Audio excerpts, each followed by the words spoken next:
India. माझे नाव आकांक्षा पवार. मी डगेज English academy बद्दल review देत आहे. मी 7th मध्ये डगेज इंग्लिश अकॅडमी मध्ये बेसिक आणि स्पोकन बॅच दोन्ही जॉईन केल्या होत्या आणि आता मी 10th ला आहे. तर 10th च्या बेसिक साठी मी बेसिक बॅच जॉईन केली.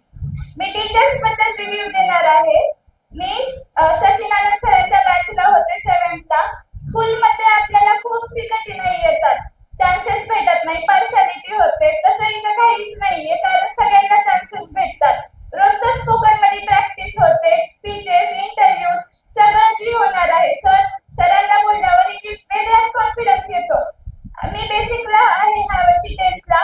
माझे खूप सारे म्हणजे मी सीबीएसईचे स्टुडंट आहे, तर मी बोलू शकते इंग्लिश, पण तेव्हा बोर्डच्या एक्झाम साठी खूप सारे मिस्टेक निघत होतात. तर मी बेसिक बॅच डबल एकदा जॉईन केली. माझा एक्सपिरियन्स खूपच चांगला आहे, कारण विवेक सर फक्त शिकवतच नाही